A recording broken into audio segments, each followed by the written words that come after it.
हाँ तो गाइज ये है पोकेमोन मोनार्क जर्नी का एपिसोड 133 और गाइज मैं सोच रहा हूँ इस सीरीज के नेम को चेंज करने की। मैं मोनार्क को हटाकर इन्फिनिटी जर्नी करने वाला हूँ। तो अब से नेक्स्ट एपिसोड में पोकेमोन इन्फिनिटी जर्नी एपिसोड 1 आएगा, लेकिन वो सीरीज सेम रहेगी। इस सीरीज से ही हम उस सीरीज को कंटिन्यू करेंगे, मतलब इस स्टोरी को उस सीरीज में कंटिन्यू रखेंगे। बस मैं नेम चेंज करने वाला हूँ, पोकेमोन मोनार्क जर्नीज को हटाकर पोकेमोन इन्फिनिटी जर्नीज करने वाला हूँ। और एपिसोड 1 से आएगी वो सीरीज, और उस सीरीज के अंदर मैं काफी ज्यादा कुछ औसम भी करने वाला हूँ। एज के बीस्ट पोकेमोन भी वापस आने वाले हैं। तो अभी व्यूज काफी ज्यादा कम आ रहे हैं, तो मैं चाहता हूँ कि आप जितना हो सके उतना ज्यादा मेरे इस एपिसोड को शेयर कर दीजिए और लाइक कर दीजिए और कमेंट भी कर दीजिए अच्छे अच्छे जो भी आपको अच्छा लगे। एंड गाइस पिछली बार के एपिसोड में हमने देखा था कि एश और ग्लेड मिलकर एडम और यामी का सामना करने लगते हैं, लेकिन यामी फिर बैटल के बीच में से भागने लगता है और जाकर अपने इस टाइम लाइन के यामी से मिलता है। वहाँ पर भी एश और गिलेड चले जाते हैं और फिर एश और गिलेड और एडम और यामी के बीच में बैटल होने लगती है और यामी 2 यहाँ से चला जाता है अपने दुनिया के सबसे ताकतवर पोकेमोन को बनाने के लिए। लेकिन बैटल के एंड में एडम अपने ज़ेकरोम को मेगा एवोल्यूशन की लेवल 100 पर लेकर आ जाते हैं। और अब देखते हैं आगे क्या होगा।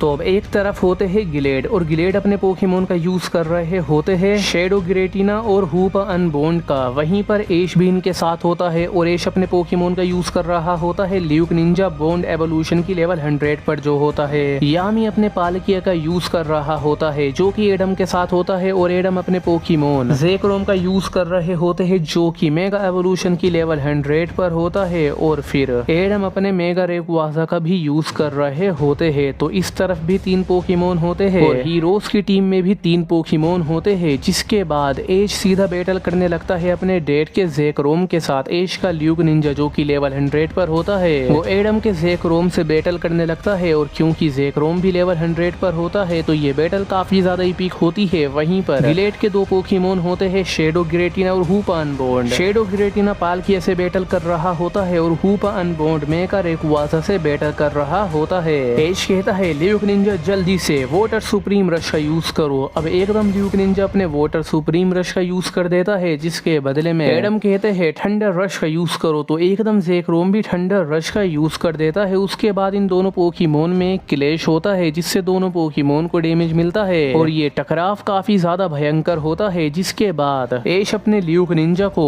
डबल टीम का यूज करने के लिए कह देता है। तो ल्यूक निंजा 2 पैरा में अपनी डबल टीम का यूज करता है, जिसमें वो अपने ग्रेनिंजा फॉर्म की भी डबल टीम बनाता है और लुकारियो फॉर्म की भी डबल टीम बनाता है। और फिर एश कहता है ओरा स्पेयर और वाटर शुरिकेन का यूज करो। तो एकदम ग्रेनिंजा अपने ओरा स्पेयर का यूज करता है और लुकारियो के शेडो किरोन अपनी ओरा स्पेयर का यूज करते हैं। और ये सारे अटैक ज़ेकरोम को लगने वाले होते हैं, लेकिन तभी ज़ेकरोम भी अपने थंडर बॉल का यूज करने लगता है। ज़ेकरोम भी अपने बहुत सारे थंडर ब्लास्ट करता है और इन सभी अटैक को ब्लॉक कर रहा होता है। उसके बाद ज़ेकरोम इन अटैक को ब्लॉक करते हुए आगे जाता है और अपने यहाँ पर थंडर टोर्नेडो का यूज करके एक स्टॉर्म लेकर आ जाता है, जिस वजह से सारे शेडो किलोन बेकार हो जाते हैं। लेकिन एश अपने ल्यूक निंजा को कहता है कोई बात नहीं, गीगा इम्पैक्ट का यूज करो। तो एकदम ल्यूक निंजा गीगा इम्पैक्ट करने जाता है, लेकिन तभी ज़ेकरोम अपने थंडर पंच से ल्यूक निंजा को मारकर नीचे गिरा देता है और ल्यूक निंजा काफी ज्यादा डैमेज होता है। फिर ज़ेकरोम अपने दोनों हाथों को उठाकर थंडर डबल हैंड पंच मारने के लिए जाता है ल्यूक निंजा को, लेकिन ल्यूक निंजा किसी तरीके से इस अटैक को डोज कर रहा होता है, लेकिन ज्यादा देर तक नहीं कर पाता है। अटैक ल्यूक निंजा को लग जाता है और ल्यूक निंजा काफी ज्यादा डैमेज हो जाता है और नीचे गिर जाता है। और ये देख कर फिर एश काफी ज्यादा हैरान हो जाता है। एश अपने ल्यूक निंजा को कमांड देता है खड़े होने की। तो ल्यूक निंजा हिम्मत करके किसी तरीके से खड़ा होता है और दोबारा से बैटल में इन्वॉल्व हो जाता है। वहीं पर ग्लेड भी अपने हूप अनबोन्ड से कह रहे होते हैं डार्क बीम का यूज करो। तो एकदम हूप अनबोन्ड अपने डार्क बीम का यूज करता है, लेकिन रेक्वाजा इसे अपने हाइपर बीम का यूज करके ब्लॉक कर लेता है। और फिर एकदम रेक्वाजा अपने ड्रेको मीटियोर का यूज करता है, लेकिन हूप अनबोन्ड इसे अपनी रिंग से ब्लॉक कर रहा होता है। अपने चारों ओर अपनी रिंग का यूज करके इन अटैक्स को स्पेस में भेज रहा होता है। ग्लेड अपने शेडो गिरेटिना को भी कमांड दे रहे होते हैं। तो शेडो गिरेटिना भी अपने शेडो बॉल का यूज करता है, लेकिन पालकिया भी अपनी कॉस्मिक बॉल का यूज करके इसे ब्लॉक कर लेता है। फिर पालकिया अपने कॉस्मिक ब्लेड का यूज करने लगता है। तो शेडो गिरेटिना भी अपने शेडो ब्लेड का यूज करके ब्लॉक करता है और फिर शेडो गिरेटिना अपने काफी ज्यादा पावरफुल शेडो ब्लेड का यूज करता है जो कि एक सिंगल स्ट्राइक की तरह होता है और ये अटैक पालकिया के अटैक को चीरते हुए जाता है। पालकिया को लग जाता है। इस अटैक के लगते ही पालकिया को काफी ज्यादा डैमेज मिल जाता है तो पालकिया नीचे गिर जाता है। तो यामी अपने पोकेमोन की ऐसी हालत को देखकर काफी ज्यादा टेंशन में आता है, लेकिन तभी यामी कहता है अब बस बहुत हुआ। मुझे लगता है यामी 2 ने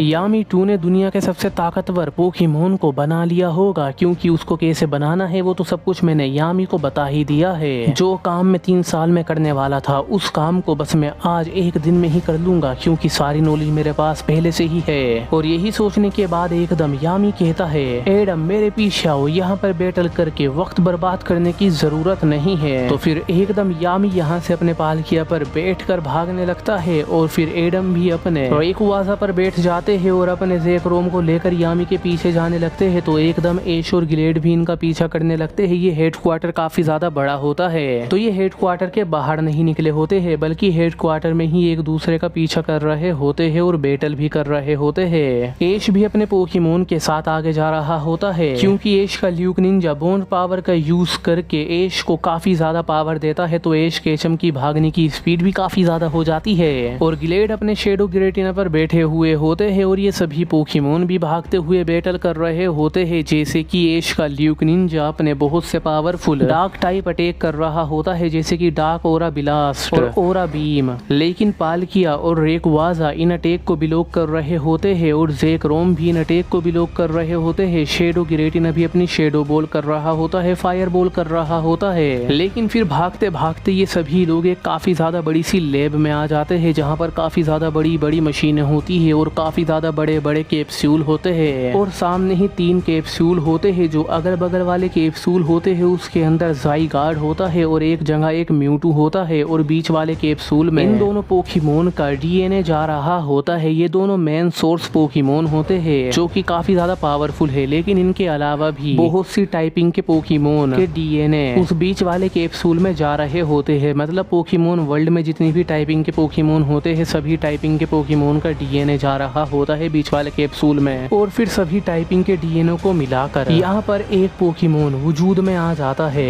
ये पोकेमोन ऐश और ग्लेड की आंखों के सामने वजूद में आ रहा होता है, जिसे देखकर सब हैरान होते हैं, यहाँ तक कि दोनों यामी भी शौक होते हैं। लेकिन दोनों यामी बहुत ज्यादा चीख भी रहे होते हैं और कह रहे होते हैं हम कामयाब होने वाले हैं, हम हमारी रिसर्च में कामयाब होने वाले हैं। ये दुनिया का पहला ऐसा पोकेमोन होगा जो किसी से नहीं हारेगा। उसके बाद हम देखते हैं कि एक पोकेमोन एग्जिस्टेंस में आ जाता है जिसका नाम होता है म्यूज़ार्ड और ये म्यूज़ार्ड एग्जिस्टेंस में तो आ जाता है, लेकिन जो ज़ाइगार्ड होता है वो भी मर जाता है और जो म्यूटू होता है वो भी मर जाता है, क्योंकि उनके अंदर से उनकी सारी पावर के साथ साथ उनका डीएनए भी निकल जाता है और जो इतने सारे टाइपिंग के अलग अलग पोकेमोन होते हैं वो सभी भी मर जाते हैं। अभी जो म्यूज़ार्ड होता है इसकी कोई भी वीकनेस नहीं है, ना किसी पावर में वीकनेस है ना किसी टाइपिंग एडवांटेज में वीकनेस है, जिस वजह से ये पोकेमोन बहुत ज्यादा स्ट्रॉन्ग है और इस पोकेमोन को हराना लगभग नामुमकिन है। इस पोकेमोन के एग्जिस्टेंस में आते ही दोनों यामी बहुत ज्यादा खुश हो जाते हैं और कहते हैं अब ये पूरी दुनिया अब हमारी है, अब इस अर्थ को हमसे कोई नहीं बचा सकता, इस अर्थ पर रूल करने का टाइम आ गया है। और ये कहने के बाद दोनों यामी इस म्यूज़ार्ड को अटैक करने के लिए कह देते हैं। तो एकदम म्यूज़ार्ड और एडम के भी ज़ेक्रोम और रेकुवाजा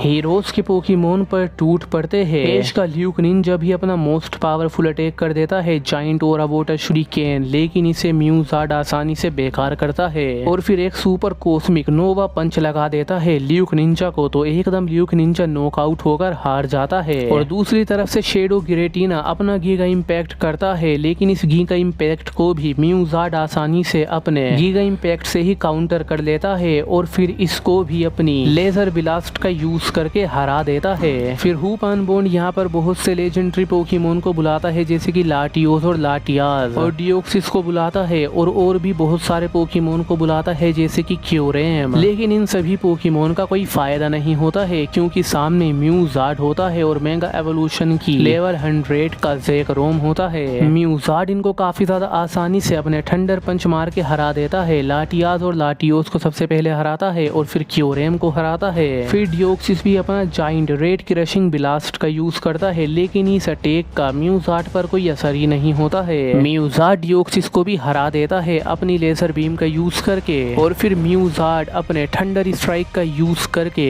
हूपा अनबोर्न को भी हरा देता है। तो ये देखकर ऐश को काफी ज्यादा गुस्सा आ जाता है, तो ऐश अपने सभी पोकेमोन को बाहर निकाल लेता है, जैसे कि ऐश का चारिज़ार्ड बाहर आता है मेगा एवोल्यूशन की 100 लेवल पर। ऐश अपने पिकाचू को आगे भेजकर उसे भी प्रीमियम फॉर्म पर इवॉल्व करता है। ऐश भी अपने रेकुवाजा को निकालता है, उसे मेगा इवॉल्व करता है, और ऐश अपने शाइनी लूगिया को निकालता है। ऐश के पूरे 6 पोकेमोन जो होते हैं वो बाहर होते हैं, क्योंकि ऐश के 2 पोकेमोन तो हार गए, क्योंकि ल्यूक निंजा एक फ्यूजन पोकेमोन था। ऐश अपने इन सभी पोकेमोन के साथ बैटल करने के लिए तैयार होता है दुनिया के सबसे ताकतवर पोकेमोन से। बस गाइस, इस वाले एपिसोड में इतना ही, एंड आई होप आपको ये पसंद आया होगा। So don't forget to like, share and subscribe. And अगर आपने अभी तक इसके पिछले एपिसोड नहीं देखे तो जल्दी से देख लीजिए, वो काफी ज्यादा औसम है।